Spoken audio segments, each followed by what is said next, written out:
Before I start the video, I want to give a shout out to Blurriy, the guy I'm collaborating with in this video. He's the mastermind behind all these collaborations. Without him, the Trip Sitters wouldn't exist, and we wouldn't have collaborations like this one. So please, subscribe to him.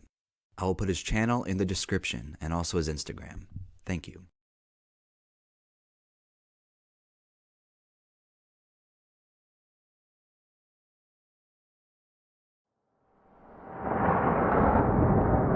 Welcome to the world of Tales from the Trip.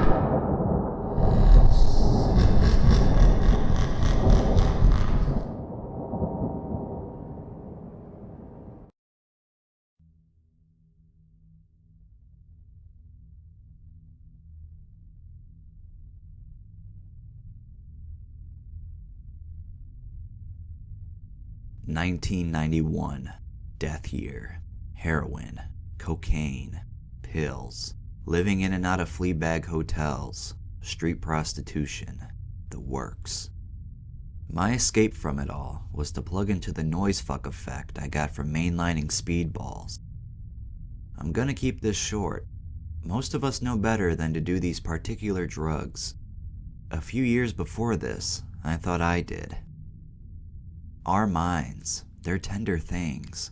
And when support is pulled out from under you, and your connections to people in the world around you severed, and your own life's most meaningful objects taken from you, in my case, all my art and tapes being stolen or disappearing via various disasters, we are all too likely to fall into the slow suicide syndrome. I don't really want to die, I just feel like I do all the time, so I kill myself slowly, hoping I won't notice. That's where I was at. The coke was too pure. I'd gotten it from a trick who was apparently at the top of the coke pyramid somehow, so he wasn't hauling cut street crap around in a suitcase. He'd given me a little thinking I'd just be snorting it. Would have been nice if he'd warned me about it being uncut. I almost died. I know I came very close to having my heart explode. I had done speedballs before, but this was a horrible, horrible overload. There's a difference between body unawareness on a psychedelic and this kind of body blanking. Because my body itself was not blanked, just one particular neurocircuit was cut. My ability to control my own muscles. Arms, legs, fingers, toes, voice cords, neck back and forth, flailing and flinging around. Thoughts 10,000 miles too fast to even know, only feel the vertigo of their passing. My companion saved my life by grinding 4 Valium tablets into a powder and putting them into water and making me swallow it. In about 4 minutes, the spasms and convulsions subsided, and 10 minutes later, I was back in control and crying, feeling like every last bit of neurotransmission fluid I had was drained away, but so thankful to be able to make my legs move the way I wanted them to, and be able to do it effortlessly. It was my last experience with any IV stimulant, and a few months later, I went to rehab for a short time, got on methadone for heroin addiction, and never touched a needle again. Coke is bad, bad, bad, bad stuff. I don't know why I'm alive, or if there's a reason. This kind of luck isn't given out to many, and I think I got the luck for about the next 10,000 years on that.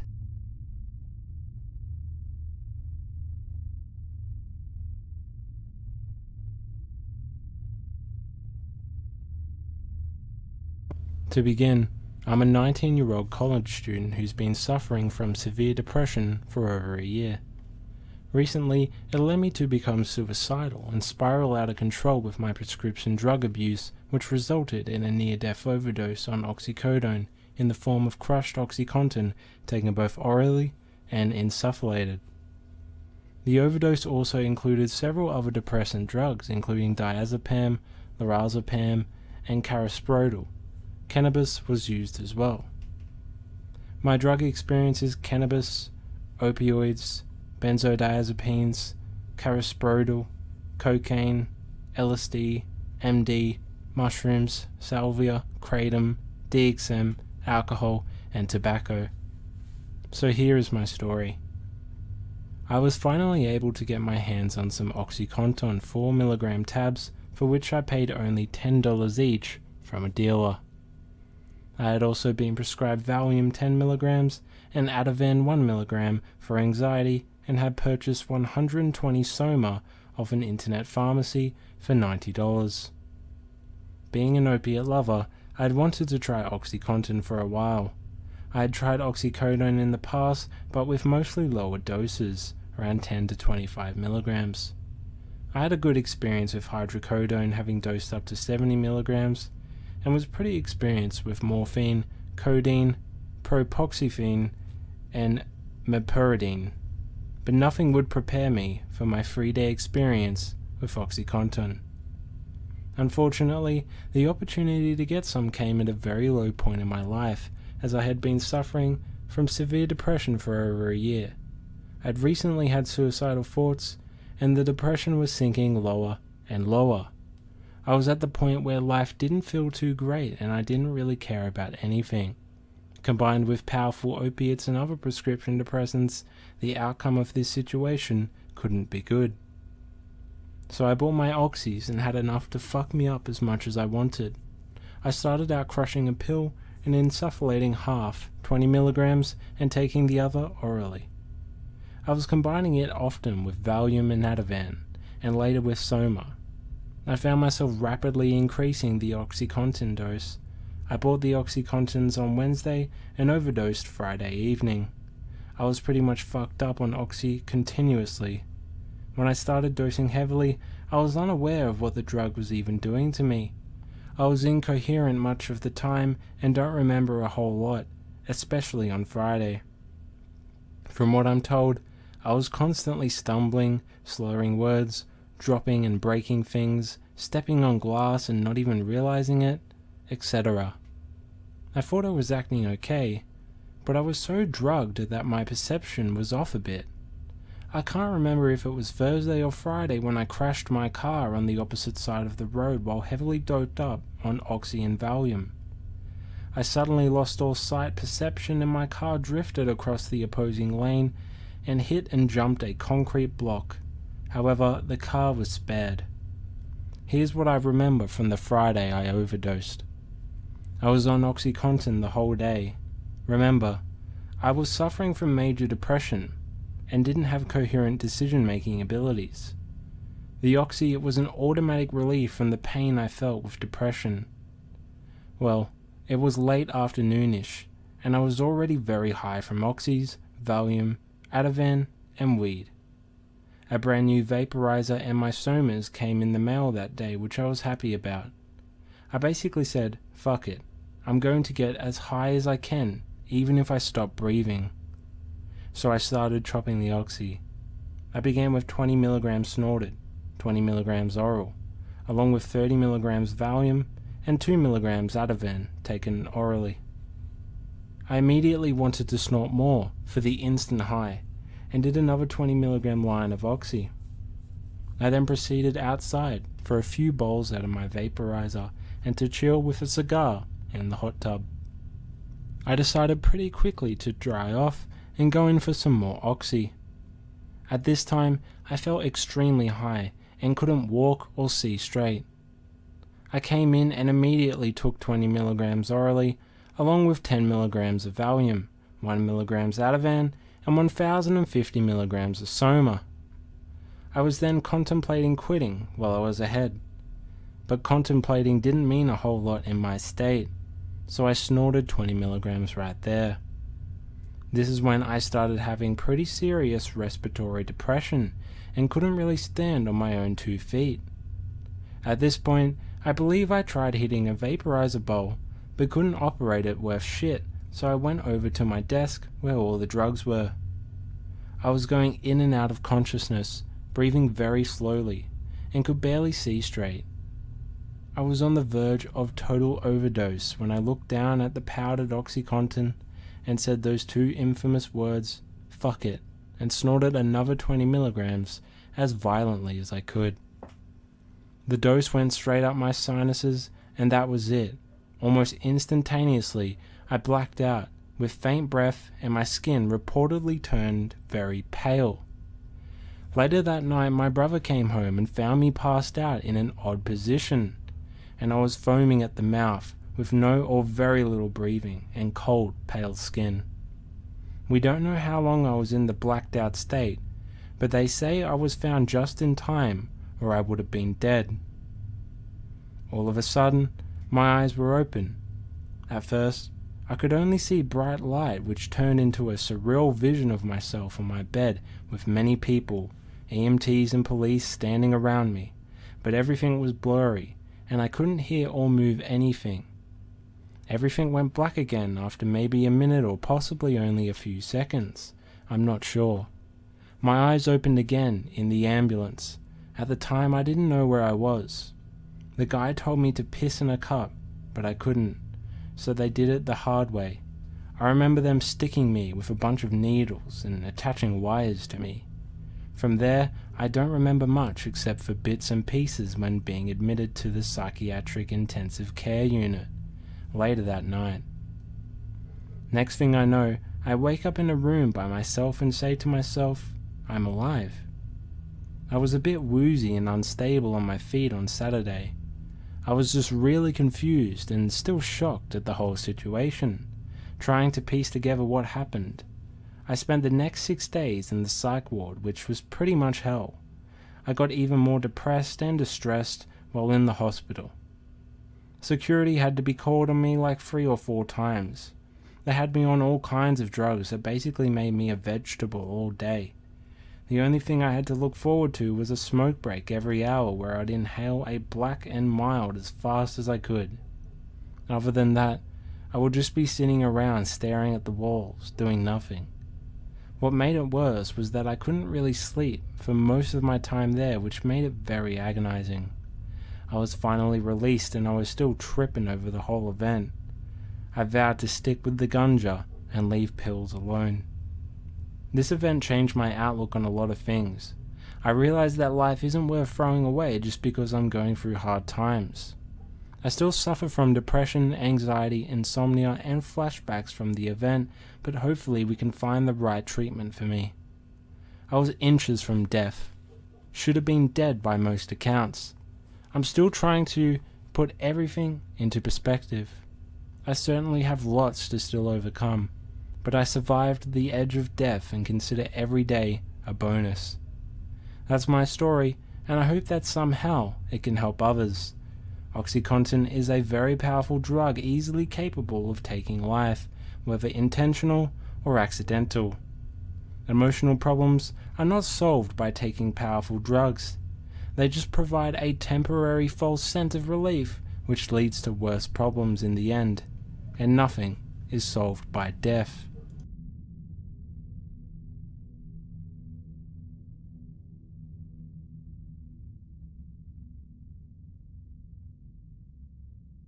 I submit this report not as a trip report or just to tell how fucked up I got, but rather as a warning.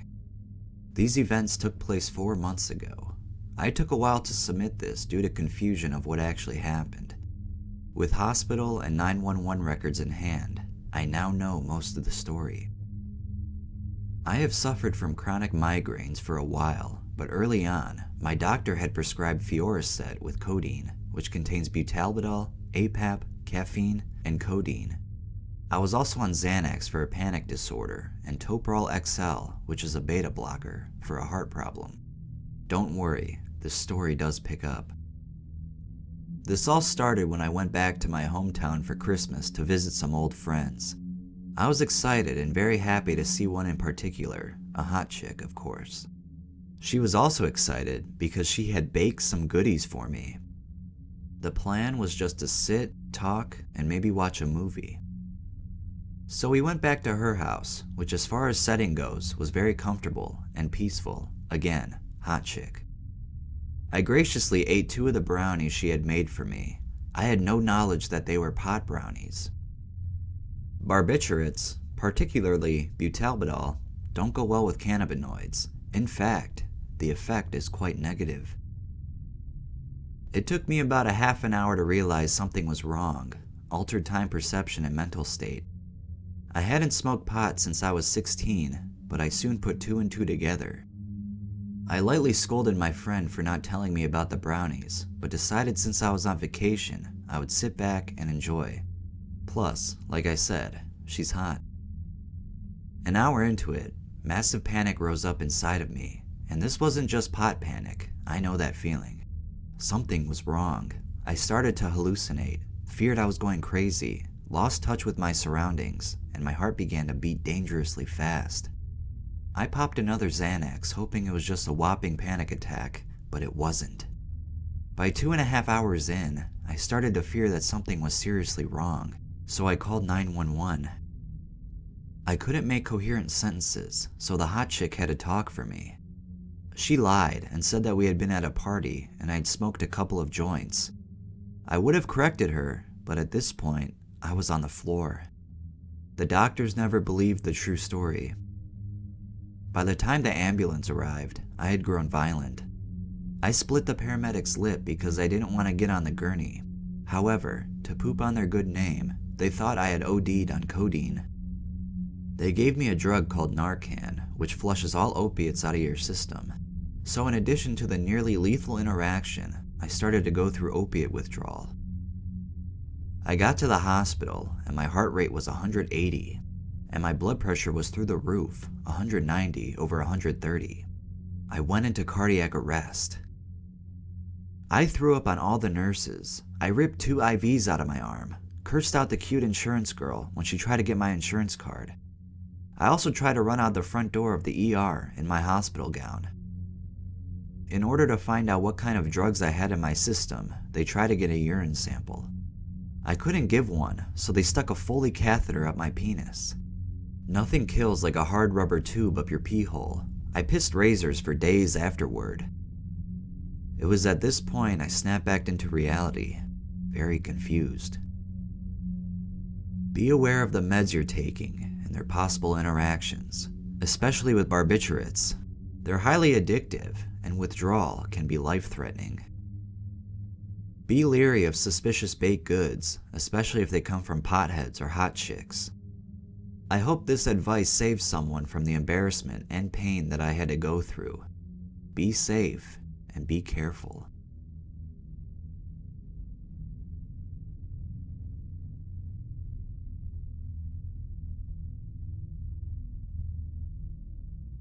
Just for a little background, I've done LSD, psilocybin, salvia, nitrous oxide, MDMA, DXM, THC, opium, GHB, ketamine, 5-MeO-DMT, 2-CT7, ethyl ether, and other drugs.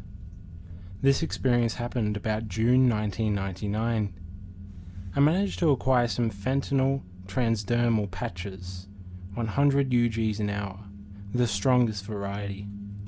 This is a medication for extreme pain, and is also known as China White, and is well known by its role in Tango and Cash. Anyway, I'm writing this because when I was experimenting, I found it hard to find information on the net about this substance, and found some wrong info on Usenet, and I wanted to help anyone who was thinking about doing it. Just remember, fentanyl is stronger than heroin, and I would never think of doing heroin, but since the substance was prescription, something made it seem okay. Trust me, it's not. I took the patch, cut it open, squeezed it out, and swallowed a small amount. A little roll on the corner of a business card, maybe 1/30th of the content of the patch, and boosted it with similar doses about 1 to 2 hours apart to get to the desired high. I would become very stoned and zonked in general. One of my friends who had tried heroin said it was exactly the same, but just without the rush. Rather a slow progression. I did this on 4 occasions, but on the 5th, a horrible thing happened. I was doing the substance alone, this time with 2 pills of MDMA and 5 hits of very strong acid. 2 Usenet reports told me that the alcohol-based substance will evaporate, and when it does, the active drug evaporates with it. So I only had a small amount left. What I didn't know is that that while the alcohol evaporates, the drug in fact does not evaporate, and I was now left with a substance much more strong than the already extremely powerful goo. I must have passed out quite quickly, because the next thing I remember is about 6 paramedics and 2 cops in my tiny room asking me if I knew where I was. I was having trouble maintaining. This was only about 4 hours after taking the acid, and I was still tripping very hard during all of this. They loaded me into an ambulance and kept asking me what I took, and they explained that they had to shoot me up with NARCAN to get me awake. I said I had taken fentanyl. They kept asking me how many. They had a hard time understanding that it was a gel, not pills. Upon arriving at the ER, I kept drifting in and out of consciousness as my oxygen saturation dropped as low as 75%, as I was told later. I was shot up with NARCAN at least 3 or 4 more times. This was due in most part to the hospital's inexperience with fentanyl overdoses, as I was their first. They gave me activated charcoal, which was really, really bad tasting by the way, and apparently instead of absorbing the chemical and not allowing the body to use it, it absorbed it and left it in my system for longer for a slow release of fentanyl. The first night in the hospital was pure hell. Being shot up with NARCAN is not pleasant. I felt a cold rush wave over my body from the point where it is injected and follow it through my entire body. The LSD did not help either. I was having wild hallucinations throughout the entire first night in the hospital, and actually got very paranoid at the nurse who was shooting me up with the stuff, cursing at her whenever she entered the room. I apologized the next day. During the time while I was passed out, I breathed in a lot of saliva and could have drowned if my friends had not discovered me earlier. I was stuck in the hospital for 5 days with a lot of trouble breathing, and was forced to wear an oxygen mask 24 hours a day for 4 out of 5 days. The first few days were so bad I would get winded from rolling on my side. I vowed never to do another hard drug in my life. It's just not worth it. I didn't do drugs for about 6 months after the experience, except the occasional pot smoke. I continued to use all manner of psychedelics, but I promised myself to never do anything but psychs, MDMA, and pot for the rest of my existence.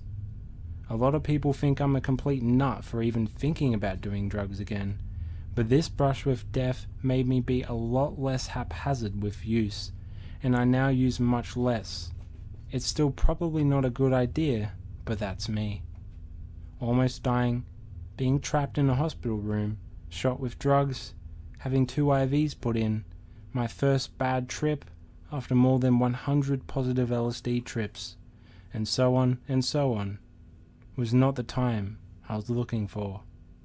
I was drug tested. As I expected, the LSD does not show up, but MDMA showed up as amphetamines. I claimed I was taking decongestants, and there were no follow-up questions.